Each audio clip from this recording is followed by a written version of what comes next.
Hi, everybody. This is Sunny Phillips, Executive Vice President of Investor Relations at the South Carolina Chamber. Thanks so much for joining us for this call today. We're very blessed to have a few of our friends from our partners at Haynesworth Sinclair Boyd who are going to offer us some training on how to manage a remote workforce. So we have Perry McLennan, Chris Gant Sorensen, and Denny Major from Haynesworth Sinclair Boyd. So I'm going to turn it over to you guys. Thanks so much. Thanks, Sonny. Hey, everybody. This is Perry McLennan at Haynesworth Sinclair Boyd. I've got Denny Major, one of my colleagues, with me as well. I hope everybody is. We're also supposed to have our other colleague, Chris Gant Sorensen, on the line with us. She's having, I think, some technical difficulties, so we'll get her on when we can. As y'all probably know, this is the reality of remote work. There's often technical difficulties and glitches, so we're working to get that fixed. But welcome everybody to the webinar. I hope that everybody is staying safe and healthy.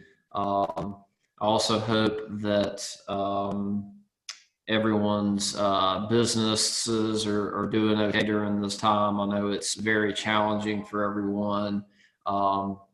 There is, a lot of issues, legal issues concerning COVID-19. Our focus today is really going to be on a very specific subset of issues regarding remote workers and managing your remote workforce. I imagine that most, if not all of you, have employees that are currently working from home. Hopefully you're allowing this option for some workers even previous to this, but this might be, this may have forced your hand a little bit.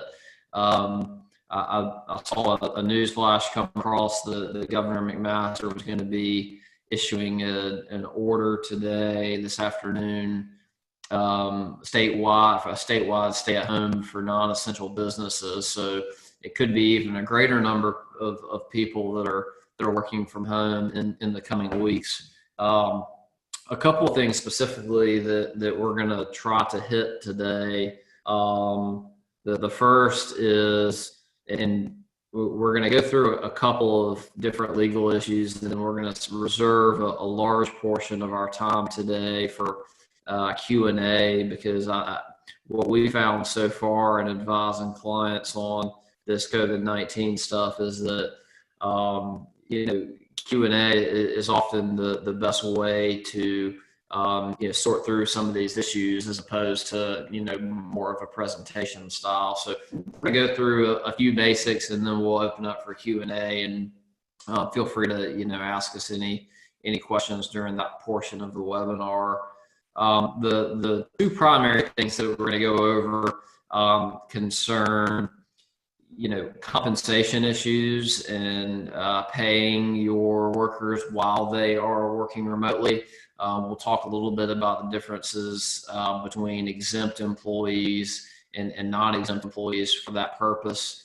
I am going to start out by covering non-exempt employees, and then hopefully we'll have Chris back online for the exempt portion. And then Denny is going to discuss some privacy and confidentiality issues that are sort of unique to managing remote workers. I do want to mention, sort of off the top, in encouraging workers from home, in addition to the other benefits that are provided and now maybe mandated, it may be that it's a workaround to providing some of the paid leave that is required under the new Families First Coronavirus Response Act.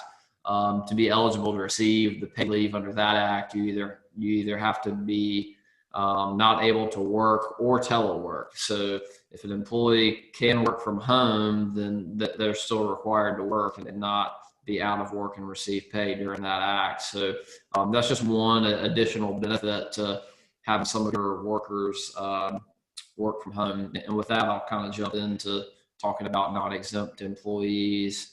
So Non-exempt employees are, employees that are not exempt from the overtime requirements under the Federal Fair Labor Standards Act. And many of you probably call these employees hourly employees because they are compensated on an hourly basis. So they are they're paid an hourly wage, and they only pay that wage for the amount of hours that they work during the work week. So for those employees, your non-exempt hourly employees that are being asked to work from home, in some respects, it's a little bit easier with, in regards to keeping track of time and compensating these employees than it is with exempt. One thing that I would definitely recommend doing off the top is reviewing your existing policies on working overtime and recording hours worked.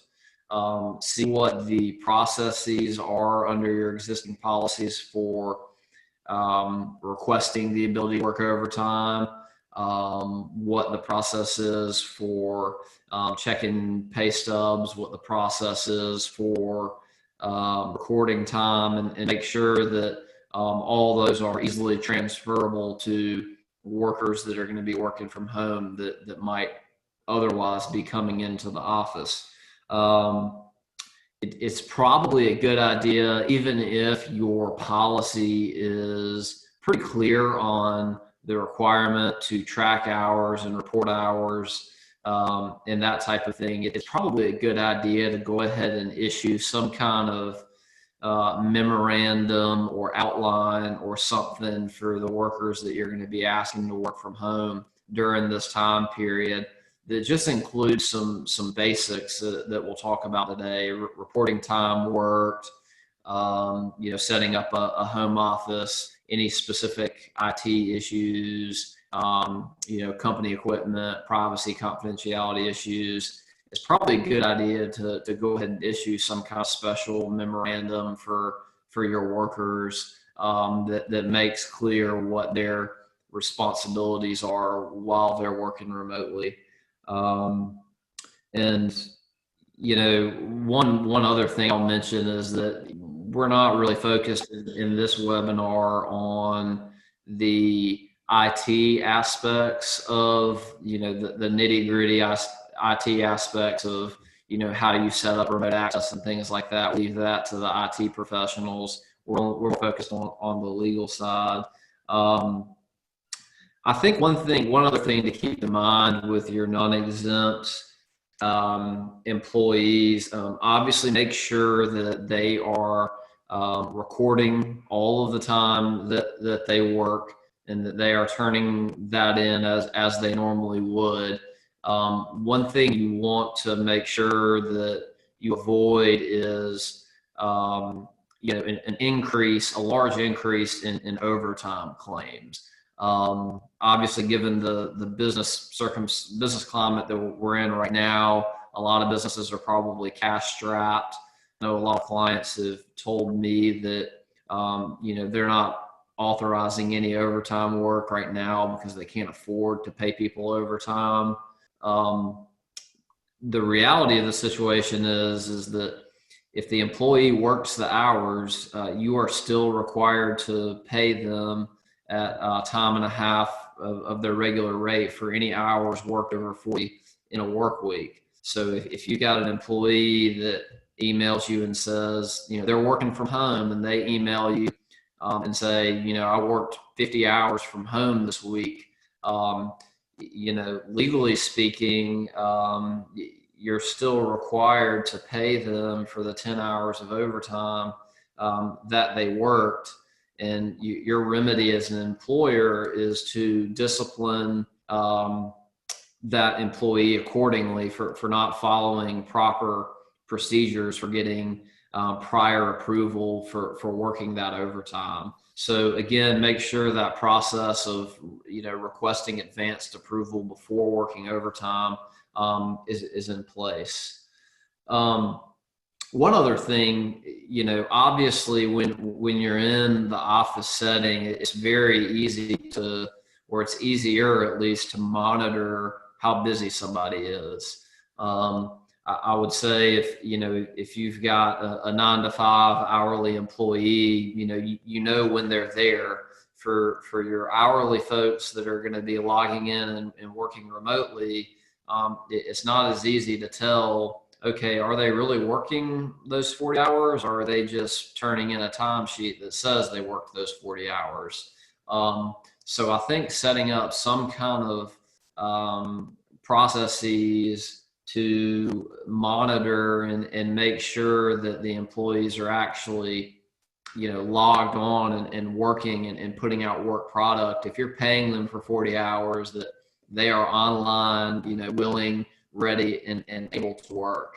And if you tell an employee, okay, you need to be logged on to the system from 9 to 5, and they're logged on and they're ready to work, but you don't have any work to give them, if they're logged onto the computer, you got to pay them, for that time if they're ready, willing, and able to work, and you tell them to be logged on. One tip for that may be if you know that an employee is normally scheduled to work a 9 to 5 schedule, and because of this business downturn, you think that you may only need them for a couple hours a day. You can tell the employee to, just log on during this period of the day. So from 11 to 2, that's when you need to be logged on. That's what we're going to pay you for. And that's when we expect you to be sort of on call, ready to do work during that period of time. One other legal issue I'll mention in regards to payment is the South Carolina Payment of Wages Act. That's South Carolina's specific wage payment statute. And if you are considering reducing any of your employees' normal hours of work and compensation because of this business downturn, you've generally got to provide your employees with 7 days advance written notice before any of that reduction comes into effect. So I know that's not exactly related to remote workforce, but to the extent that people are working from home and you decide, okay, they're just not busy enough, just keep that South Carolina Wage Payment Act in mind for what it requires. Again, if you're having issues with timekeeping, that's going to be the biggest concern with your non-exempt hourly workers. If you're having issues there, make sure you document and discipline accordingly for those issues. And then finally, before I turn it over to Chris to talk about exempt workers, this doesn't have to do with exempt, non-exempt, but I will mention workplace safety and workers' comp and OSHA and all that. That's one area that I think you should also consider when you do this sort of telecommuting memorandum or new policy for your employees. Whatever appropriate reminders you need about workplace safety and reporting workplace injuries. If the employee is working from home, they can have compensable workers' comp claims being injured at home if they're doing work for the employer. And so you need to remind your employees that they need to report those claims as they normally would. You potentially need to log those claims on your OSHA logs. All of your workplace policies that you normally would apply to your workers, extend out to them working from home. And that includes workplace safety. And I'll go ahead and mention, anti-discrimination type of policies in case no one else does. That type of, even though you're not in the office, harassing or discriminatory behavior would apply to somebody, even if they're telecommuting. So I think when you send out, this memorandum on your rules and procedures, just remind employees that, just because you're not showing up to the office every day and you're working from, your bedroom or your dining room, all of the company's normal policies and procedures, still apply except for, any specific ones that you decide to change for this reason. Okay, so I think that's a good overview for non-exempt employees. I think we have Chris online now. Chris, are you with us? I am. Can everybody hear me? Yeah, we can hear you.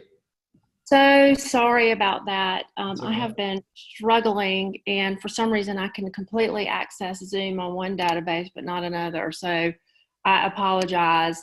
Perry, I'm assuming you introduced us, everybody at the table. I introduced us by name. I didn't give a full rundown of our team and our blog and all that, which, go for it if you want to. In fairness to Perry, and I'll be quick, in fairness to Perry, I sent him my introduction when it looked like I was not going to be able to log on at 3:59. But so you just heard from Perry McLennan, and you see Denny Major there, and all three of us are on the firm's employment team. We are focusing today just on the telework issues because they are significant enough to where it could take the whole hour, and we want to get to your questions. And if you have any other COVID-19 questions, I would refer you to our blog, the South Carolina Employers Law blog.com. We have all of our COVID-19 resources there. And then HSB also has a COVID-19 page with tons of resources. If you subscribe to our blog, you can come to our complimentary webinars. Please forgive my delay, but we're really excited to be here. I know the Chamber's been doing a good job keeping y'all up to date on COVID-19, and so we're looking forward to talking to you more today about this specific aspect. I had a couple of points I wanted to make about teleworking before I pop into the exempt criteria. So I think it's important for businesses who are considering telework rather than shutting down to make sure they're analyzing all of their legal relief packages that are available to them to decide whether or not it is a viable alternative or if they're trying to force a round peg into a square hole. So, is telework something that your business can do efficiently and effectively? Is it necessary if there is a shelter-at-home order, which, as you know, the governor issued that today and is having his press conference on that right now? And if you are an essential service, you can still keep your business open. You may choose to telework certain aspects of it, and that's a good idea. But is it a product or a service that can be accurately or appropriately given, or provided through telework? Are your clients operating or shutting down? What are they doing? What's happening to your business needs? Maybe there is some other relief under the CARES Act that's appropriate for you rather than telework. Then if you think, okay, we're going to do telework, we think we should do telework. Infrastructure and costs are important. Denny will cover the data and security measures, but that may require some laying in of infrastructure and other software that you don't have now. And, you have all of you industry-specific data and privacy requirements that apply. So it's important to keep those in mind. What positions then are suitable for telework? Maybe not all are.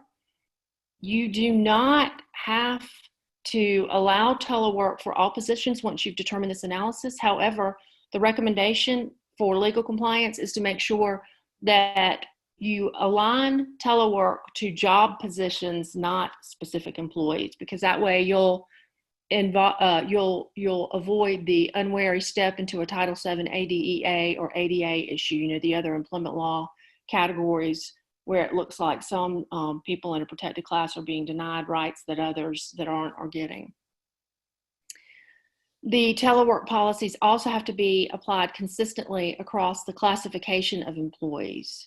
Now, if you don't need all of them to telework in the classification, it's certainly fine to offer to allow them to volunteer to telework. It has to be completely voluntary according to the Department of Labor.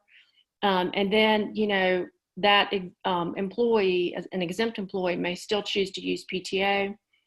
If you make it mandatory that they don't telework, your exempt employees have to be paid. And we'll talk about that a little bit more. All right. So there's also SUDO and CARES relief for those of you who think teleworking won't work for you and you need to do a temporary shutdown or a furlough or a layoff. So now telework, talking about telework, is it specific to COVID-19 or was it something that was permitted of exempt employees or all your employees generally before COVID-19? And if that's true, do you have an existing remote policy? If you have an existing remote policy, I would encourage you to issue a specific COVID-19 policy that indicates that it applies and supplants the normal remote policy in place at this time. Your policy should detail time reporting requirements. It should require employees to advise of the location and access to the location of where they're going to be performing the telework. It should permit employers the opportunity to access the laptop and computer that the employee is using if it's the employee's own laptop and computer. It should detail responsiveness and obligation requirements. So for example, if it's exempt work, it's not unusual for exempt employees to have policies that say we expect you to be available during the office hours of 8 to 5 with a 1 hour break. If you have exempt employees that you want to work with, which the Department of Labor encourages, and they need to do a different structured day, I think that is something that should be considered. You need to think about performance. And, Perry mentioned this. How are you going to monitor performance? Are you going to implement more reporting requirements? I would advise you to train supervisors or department managers that are going to be in charge of that, of ways to do that that are positive and are thought of beforehand rather than running afoul of people think they're doing a fine job and complying with everything, but the manager thinks they're not. Communication is more important in this scenario, is my point. You can have your employees that are doing telework send emails at the end of the week of everything they've done, or there can be daily check-ins, that sort of thing. Require, as Perry said, compliance with all company policies, and this includes your exempt. And so in a situation where they are taking a couple of hours off to go and do something and they don't intend to work a full day, all those PTO policies can still apply even though they're exempt. It's fine to ask employees if they're going to be away from their teleworking desk to alert you, and you have a reason to ask why. You can ask why within reason. Finally, whatever policy you have needs to specifically state the ability to engage in telework can be withdrawn by the company at any time for noncompliance with the policies or other issues in sole discretion of the employer. Company property is another thing that I think is really important. A lot of the folks that are teleworking are issued company property, laptops, MiFis, cell phones, printers, scanners, a number of things that the company gives them to take home and put into place for telework. It's very important that you enter into something in writing along these lines with your employees. I always recommend you list the company property, you list the value of each specific company property that is being issued, and then if you are a company who wants to require payroll deduction or some sort of monetary penalty for failure to turn the company property back in the same condition, absent normal wear and tear, under the South Carolina Payment of Wage Act, you're going to need to make sure that it specifically states the amount per item and that it contains a clause that says the employee consents to payroll deduction for failure to return the property in good working condition, excepting ordinary wear and tear. The property should also say, the policy in regards to company property should also say you cannot allow other people other than the employee to use the equipment, nor can it be used for personal use. You can tell them that they have to be sure that they're using it in a way that's not going to subject the equipment to the elements or potentially for theft. And specifically state that the company property is the company's property and must be returned at the end of employment or at any time when the employer directs the employee to.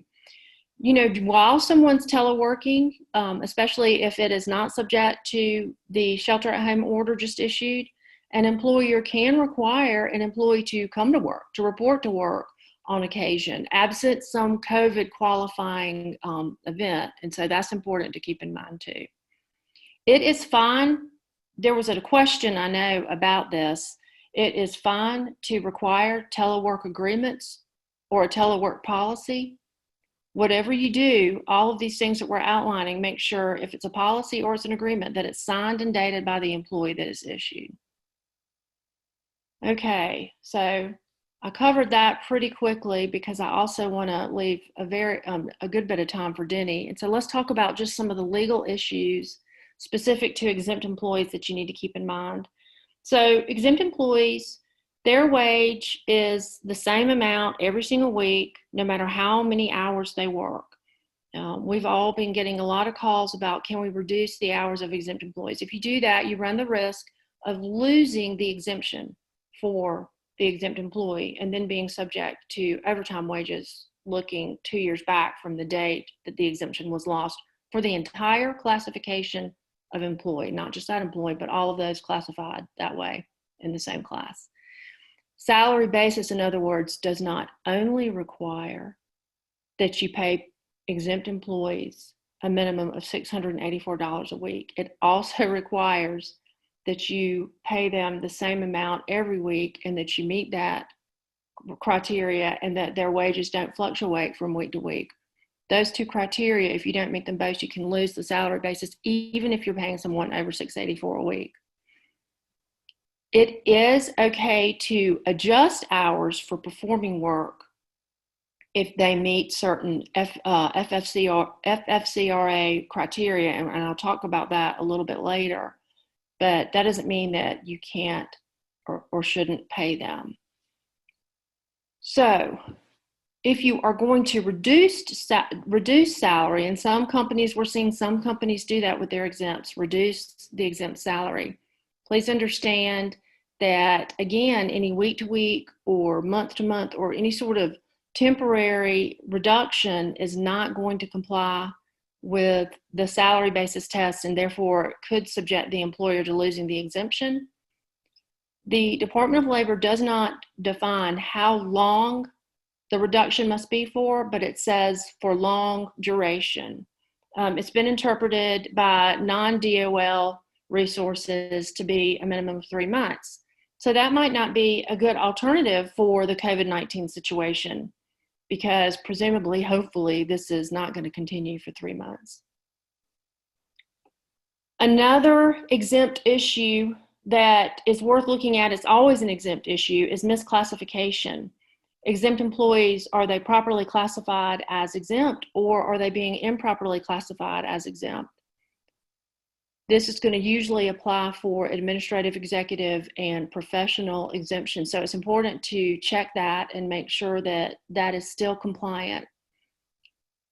All exempt employees should be required to track their hours for administrative reasons. I recommend that generally, but particularly when you're going to have telework. And the good news is, if for some reason there is a lost exemption, then at least you have these tracked hours. Otherwise, if there were a Department of Labor inquiry into the lost exemption, and this has happened before, we all three have been involved in DOL lawsuits and DOL audits, the Department of Labor investigator just goes to the employee that was exempt, the exemption has been lost, and says, how many hours do you work a week on average over the last 2 years? And our experience has been that they rarely say 40. It's usually substantially more. They usually do work more. All of us who are exempt usually work more. However, it is consistently very high, and then you're having to pay overtime wages for those hours above for the last 2 years. So, shifting gears. You are allowed to permit those teleworking exempt employees to engage in sporadic leave or intermittent leave if they are qualifying under the FFCRA leaves. And that I'm talking about the Families First Coronavirus Response Act. And within that act, I'm talking about the Family Medical Leave Expansion Act and the Emergency Paid Sick Leave Act. So under both of those leaves, the Department of Labor has clarified that it's okay to allow the employees under those leaves to take partial leaves at certain times. The DOL wants to encourage employers to collaborate with their employees to achieve flexibility and meet the employees' needs as well as the employer's needs. So if you are performing this for the emergency paid sick leave, it's going to be only if it's for telework. So you can allow the teleworking exempt employee that's getting the 2-week paid leave to take certain hours away for whatever events they need to do that would qualify for the emergency paid sick leave. If they are not teleworking, you cannot allow them to use the emergency paid sick leave that way, and instead must require them, once they qualify for it, to use it all until the need that they qualified for the leave to begin with is over, or they've gotten all the 2 weeks of paid leave. That's different than the FML expansion paid leave. That is FMLA leave. The FML expansion only added one qualifying criteria to FMLA leave, and it is if you're home because you need to engage in childcare because of the schools have been closed due to public order, or childcare facility has been closed.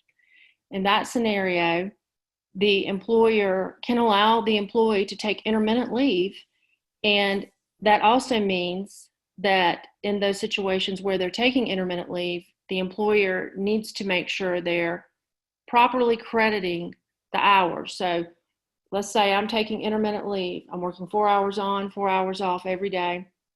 4 hours needs to go and work against my FMLA requirement, and 4 hours needs to not work against my FMLA requirement. Additionally, in the paid aspect part of it, 4 hours needs to be applied to the paid leave bank and 4 hours does not. It's important to remember with both leaves that anytime you're tracking my leave and it's required to be paid, you have to make sure you're not only crediting the leave entitlement or not over-crediting it, you're also crediting the paid aspect of it. All right.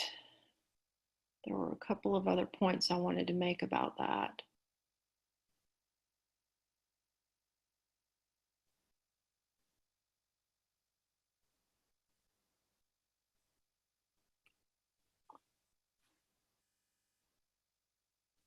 If you had telework before the FFCRA became effective, for instance, some of us had COVID-19 policies that said if you traveled to places, that were hotspots, that's not a qualifying event under the FFCRA for the paid leave provisions that we're talking about.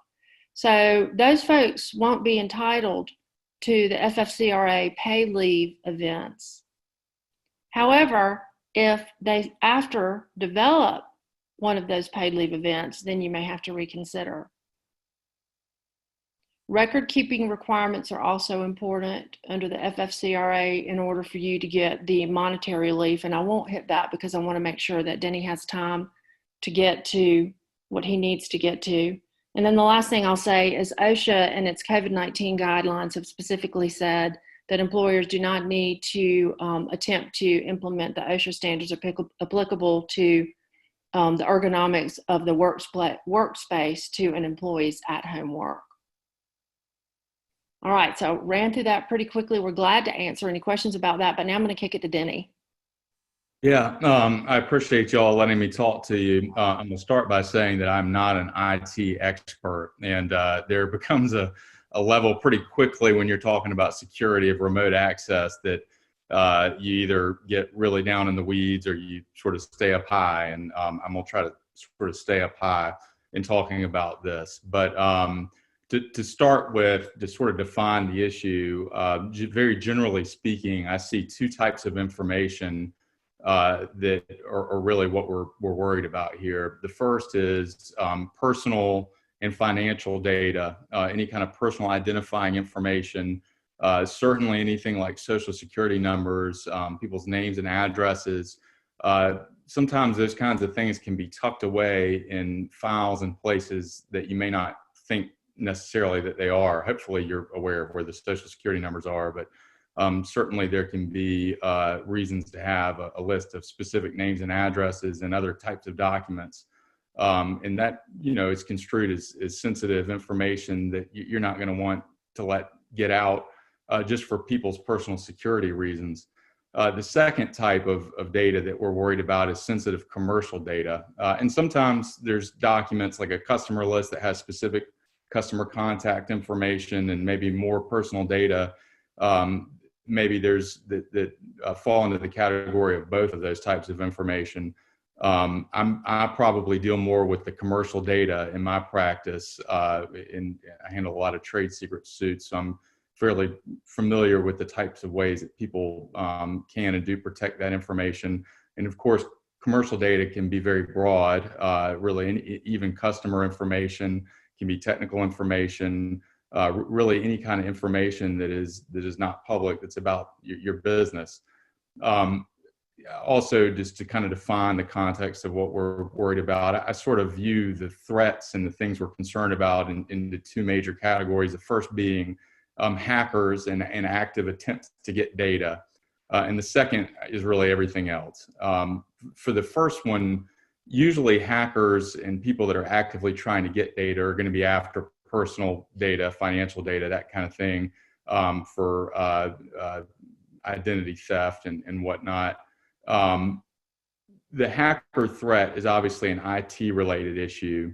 And really what I'm about to say, I guess, goes into both the hacker threat and everything else to some extent. And it goes to both personal information and commercial information.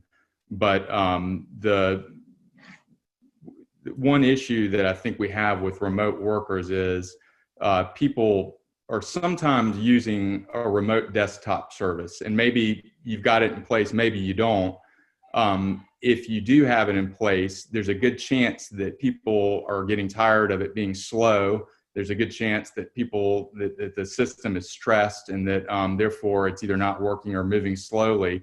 And so people will circumvent that by using other methods to get information on their local laptop or local hard drive, either through thumb drives, emailing things to themselves, loading something up to their personal cloud storage, and then getting it locally. In fact, I did that before this to get the instructions of this meeting. It's such a pain to go through my remote access thing. I just forwarded it to my personal email, and which is fine for the most part. But when you've got sensitive data that's being loaded onto the local system, then you're subject to the problems of that local system where if somebody, for example, if their personal home Wi-Fi is not set up, it's not password protected, it's not encrypted, then that can be an easy way for somebody to come in and steal data.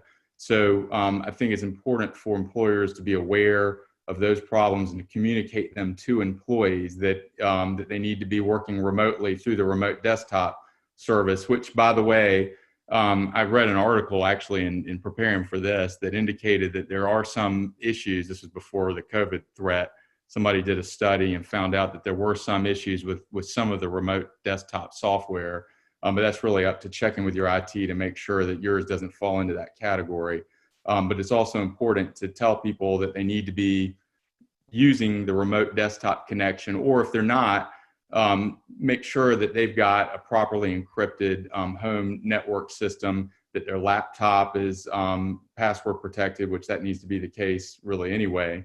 And that another thing, by the way, I read that with the new COVID, I guess, opportunities out there for some people, they anticipate a lot of new phishing scams. And obviously, somebody that clicks on one of those links and downloads that software onto their personal device is even more at risk if they're in a home environment that's not properly protected. So I think it's important to warn about those kinds of emails. I got a pretty good one about an hour ago that I sent over to our help desk people. So maybe there's some truth to some increased efforts to download malware onto people's systems. But I would warn employees about that.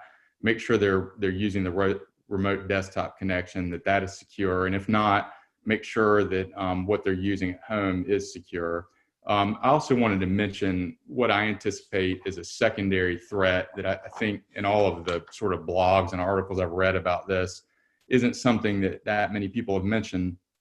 And it's that when people are taking things home, either through thumb drives, cloud, personal emails, they may initially do it right now with good intentions, and that they really are using it for work. And regardless of how protected their home network is from a hacker, the problem is once that happens, once it's out on the cloud or one of their personal devices, it's really out of your control. And it can be very difficult to track where that information has been. It can be very difficult to I guess, put the horse back in the barn once that information is out. And so the problem is those same employees that have this information in those places may go to work somewhere else. And I think there's probably an increased likelihood of that with unemployment, and I anticipate more transition in the workforce. And so I think employers need to be aware of that problem. And, it would be nice to control it on the front end by having only certain encrypted devices that can be used to transfer information, and be able to monitor where it goes on the front end. Hopefully you have policies in place that prevent it being loaded up onto a personal cloud device. But if not, certainly on the back end, I think it's important to, anytime any sort of key employee has had access to information, particularly if you know that they've been working from home, to have that be part of an exit interview, that you talk to them about when they worked from home, how did they do it, what did they use, and based on their answers, see if you can get it back. And also at the end, have them sign something acknowledging that they have provided all confidential or proprietary information, or really any employer materials at the end of employment. So all of that being said, hopefully you have these policies in place. Whether you do or not, there needs to be communications to employees reminding them of these obligations. I know our firm got a very strong one from our general counsel about all of the measures we need to be taking from the standpoint of the attorney-client privilege. And of course, as attorneys, we know that we have those ethical obligations, but it still is very forceful to read that and remember that this is something important. We have these policies, you need to abide by them, provide a copy of them. Or if you don't have them, I think you need to have at least a communication that goes through some expectations of what you want them to be doing in terms of protecting your information. Hopefully if anybody has any issues individually, you can deal with those and work through them if there seems to be a security issue. That's really all that I was going to say about it. I'm happy to answer any questions.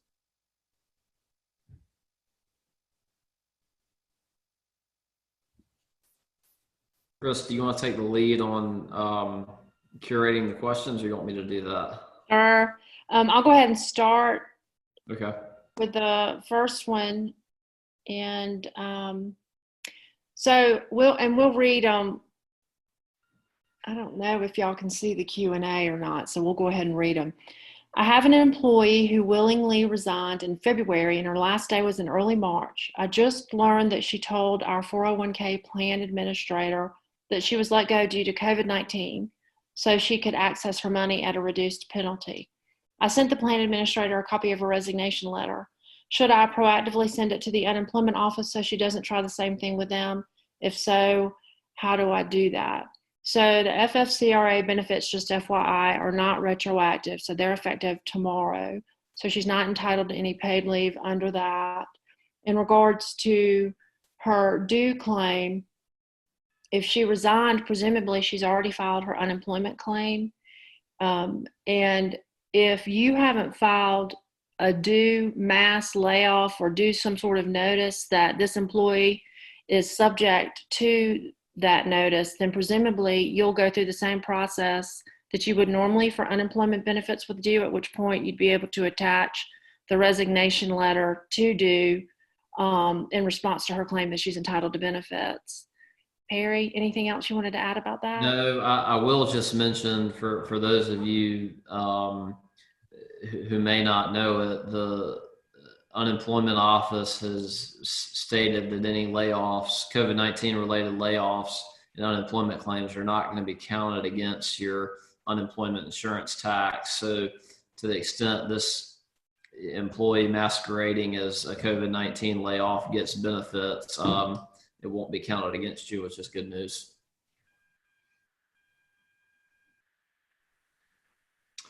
All right, next question. And from Kelly Taylor, an employee has stated that if the governor establishes a mandatory stay-at-home order, there is no requirement to work. In other words, she cannot be forced to work at home because it was a mandatory government-issued order. I cannot find any language on this. She further stated that her family will be home, kids, noise, etc. So Governor McMaster just issued statewide order. I have not had a chance to review that order yet, but most all of the orders that we've seen have had a designation of essential businesses that are permitted to stay open and are permitted to, and if the company meets, falls within the definition of essential business, then they can still, require the worker to come to work, notwithstanding the governor or municipality's order on that. So the employee can't just say, oh gosh, the governor issued an order, so I get to stay at home. Now, obviously, you need to explain to your employees we understand that the governor has issued this order. We're of the opinion that we fall within an essential business because of this reason, and therefore we still expect you to come to work.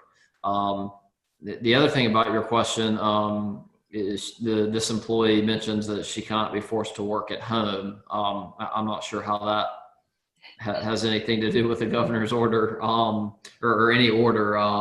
That would only apply to leaving the house. Certainly, you could still require the person to actually work from home. The only other thing I'll mention on that leave, and I think that this may go to another question on here, but be sure that you understand the reasons that your employees are saying they can't work, because different laws are implicated. We've got the new Paid Sick Leave Act that might be implicated. If this employee is has some immune deficiency and is scared to be infected because of that reason, and that's why they're asking, they might be entitled to accommodation under the ADA. So I do think it's important to kind of parse out for employees who don't want to come to work. Okay, is this a legitimate reason that they're saying they can't come to work, or is this somebody who's just trying to get out of work? Okay. Denny, I'll go ahead and take this one if that's okay, since it's not the privacy one. Is that all right? Yeah, have at it. No, I never complained about not answering questions. I'm ever since law school. That's right. Well, and we all have our obligations that or our parameters that we're speaking on today, and so I don't want to disrespect Denny's parameters. Do the requirements on reducing exempt employee pay hours apply if the reduction is voluntary? So the only time, according to the Department of Labor, the only time that voluntary reduction in hours of exempt employees is allowed is if it is completely voluntary. And so that means that, let's say you had a telework home policy for your exempt employees, and it was one that was offered across the whole job classification of employees. And as I was mentioning earlier, maybe you don't need everybody to be teleworking in that classification. I think it's fine to, and the Department of Labor indicates it's fine to ask for exempt employees who want to volunteer to not telework or to volunteer for a reduction hours, they can do that. But the problem is, if you have an employee that is exempt that is volunteering for a reduction in hours, then you're required to pay them for the hours that they're not working. So again, if it is either a partial week or a full week, and the employee who is exempt is still currently employed, and you've allowed them to volunteer not to work for a partial week, you're going to have to make sure they're paid. You can force them to use their PTO or their paid vacation leave, but they're going to need to be paid for those hours that they're not working. If it's voluntary, and Denny, I'm going to ask you for your thoughts on this. If it's voluntary, it's not COVID applicable, and it's a full week of work, and they don't want to work, and the employer has opportunities available for them to work if they could, does the employer have to pay them for that work week in which no work was performed if it's not an employer issue and the employee is the one not ready and willing to work? No, I don't think so. Not under the FLSA. And I would want to make sure that you wouldn't run afoul of the South Carolina Payment of Wages Act. There'd need to be proper notice, and it depends on the method of payment under that, but not under the FLSA. And I will warn you, I have not read any of the new COVID stuff, so I don't know how that might play in, but no, not under the normal FLSA. Right, so that's what I think too. And just so that everyone's clear, under the FLSA, for an exempt employee, even if they don't do any work in a work week, if it's because the employer is shut down and the employee is ready and willing and able to come to work, then you have to pay them. You can make them use their paid leave, but if they're out of paid leave, then you still have to pay them. However, I do think for a voluntary, I don't want to work, I don't want to telework, and you're otherwise allowing them to telework and you would permit them to do so, unless it is one of the FFCRA qualifying COVID situations where they're entitled to paid leave and they don't do if they don't do any work in a whole week, I don't think you have to pay them. If they do some work in the week, you have to pay them. And just as a reminder, that's because exempt employees getting paid for the weeks that they work, no matter how little time they work. It's not based on their hours worked. So we did have one question that I answered briefly about written copies of our lecture, and I think the presentation is being recorded. We didn't have any written materials for this one, but I do think you're going to be able to access it afterwards. We got a question. We have staggered office hours for exempt employees so that only 3 of us are here at any one time. We each have our own office space for social distancing. We have an employee who's refused to come to the office but plans to work regular hours from home. While the work is getting done, we feel it's a fairness issue to other employees. Do we have to accommodate that individual? So we got another employee who doesn't want to play by the rules, it sounds like. I think this goes back to my point earlier. I mean, I think we need to know why this person is not wanting to play by the rules. Is it a legitimate, disability issue, in which case you'd have to consider a reasonable accommodation and not force them to come in? Or is it that this person's just scared of getting COVID and, doesn't want to be a team player? The other, as you mentioned, it is a fairness issue. I mean, the other folks are coming in. The only legal accommodation that you potentially have to make is under the Americans with Disabilities Act, if the person was a qualified individual with a disability, which is an analysis we'd have to do. But again, I think you'd have to find a little bit more out about why the person is not wanting to come in. These are still FLSA ones, so Denny and Perry jump in. The question is, what about as an option to prevent furlough being necessary, can you offer voluntary reduction in pay for a long-term business need? And then the same attendee saying pays and hours reduced together, pay and hours reduced together.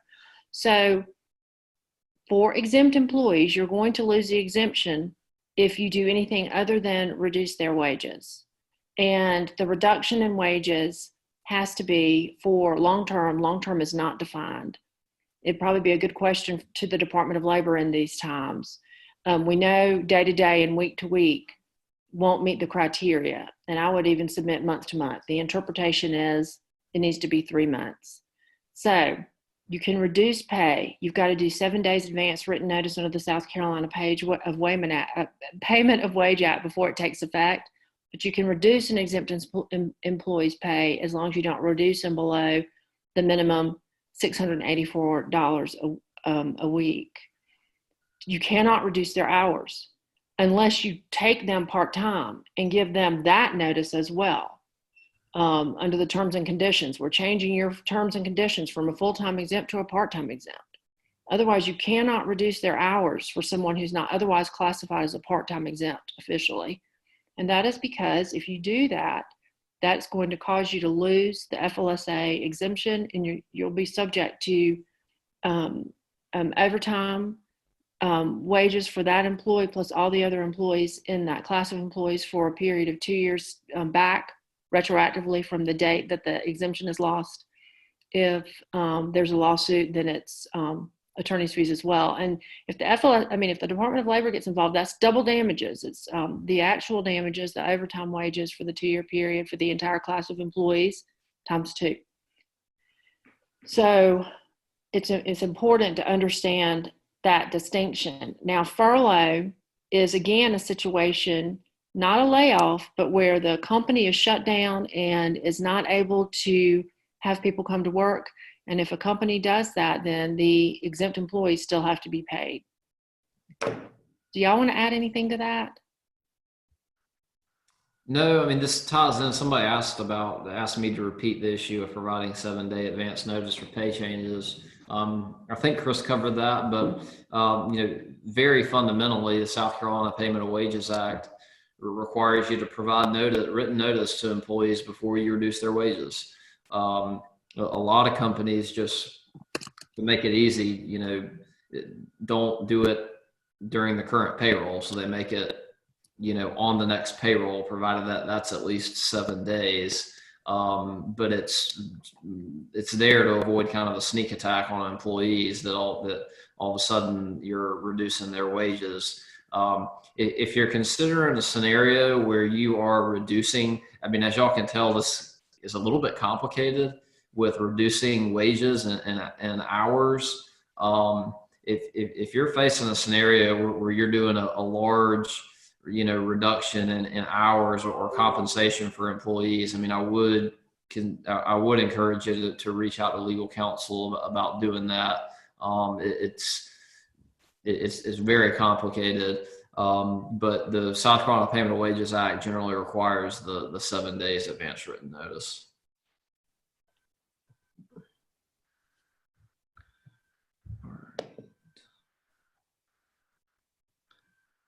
Do y'all see anything else on there? Pretty good timing, because it's right at 5 o'clock. So there's one question, anonymous attendee, is lack of child care a valid reason not to come to work is required if employee offers to work from home? If the employer offers teleworking and the employee is able to telework from home, even though the employee has to be home because the schools are closed or childcare facility is closed, they can't really not come to work. But I think you would want to work with them, because for instance, I've been on the phone with some folks who have young children at home, and a lot of them are having a hard time doing what they need to do during the workday and meet their obligations and tend to the children. So if it's COVID-19 qualifying, I'd be pretty careful about that.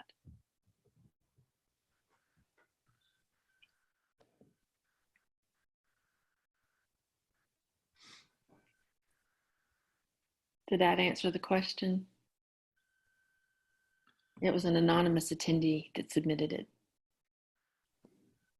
All right, folks. Well, anything for the good of the group? Denny or Perry, anything else y'all want to add? No, thanks everybody for joining. We appreciated being with you, and stay safe and healthy out there. Don't hesitate to reach out to us if you need anything. Thank y'all, and thanks for being patient with me for my technological issues. I think we figured it out this time. Said that last time, by the way. Y'all have a nice day. Thank you.